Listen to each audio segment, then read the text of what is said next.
Ассалаумағалейкум достар, сіздермен бірге Казонимус арнасы. Менің 14-ші видеома қош келіпсіздер. Бүгінгі видеода мен сіздерге Губка Боб, яғни барлығымыз жақсы көретін Спанч Боб мультфильмінің ащы шындықтары мен жасырын құпиялары жайында айтатын боламын. Мен өзімнің алдыңғы видеоларымда Disney мультфильмдерінің тағы да басқа танымал мультфильмдердің ащы шындықтарын айтқан болатынмын. Яғни олардың барлығын зерттеп, ішіндегі жасырын құпияларына дейін ащы шындықтары кімдермен шығарылды, тағы да басқа құпияларын айттым.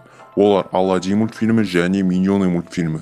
Егер оларды көрмеген болсаңыздар, міне осыларды көріп кетіңіздер. Ал енді видео басталмастан бұрын лайкты басып, қызыл подписаться деген кнопканы басып, жанынан шыққан сап-сары қоңыраушаны да басып қойыңыздар. Бұл маған өте үлкен көмек болады. Ал ендеше видеомызды бастаймыз.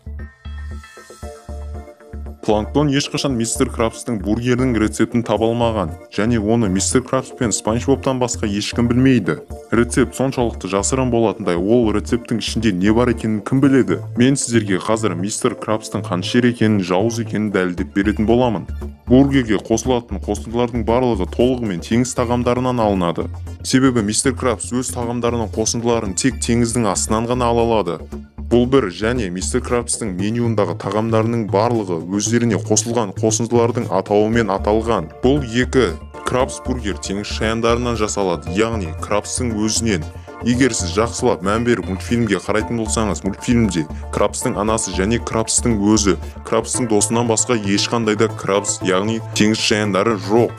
Және мистер Крабс кафесінде шаяндарды аулайтын қақпан ретінде жасалған. Бұл дегеніміз мистер Крабс өзінің қаласындағы өзіне ұқсас шаянның барлығын ұстап алып, солардың барлығының еттерінен өзінің бургерін жасап сатып жатыр деген сөз. Тіпті Спанч Бобтың бір сериясында мистер Крабс бургерді жеп, менің дәмім осындай екен ғой деген сөзді айтқан.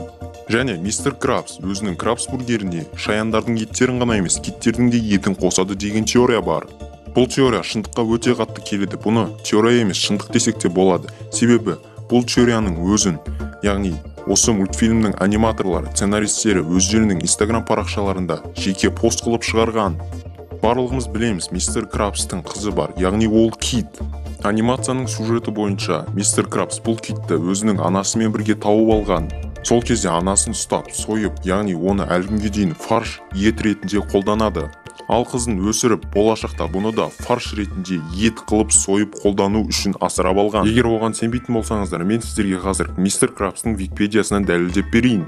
Мистер Крабс 27-ге жуық қылмыстық іс жасаған, тұрғындарды өлтірген, жануарларға мәдениетсіздік жасаған және ұрлық, тонау деген сияқты заттарды жасаған. Жұмысшыларының айлықтарын төлемеген және тағы да басқа қылмыстық істер жасаған. Бұлай қарап тұрғанда мистер Крабс өте қаншер персонаж.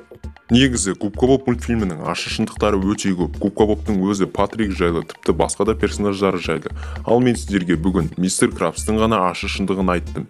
Егер сіздер осы видеода көп просмотр жинап, тағы да басқа ащы мультфильмдердің ащы шындықтарын айтқанымды қаласаңыздар, онда осы видеоға 100 лайк жинап тастаңыздар.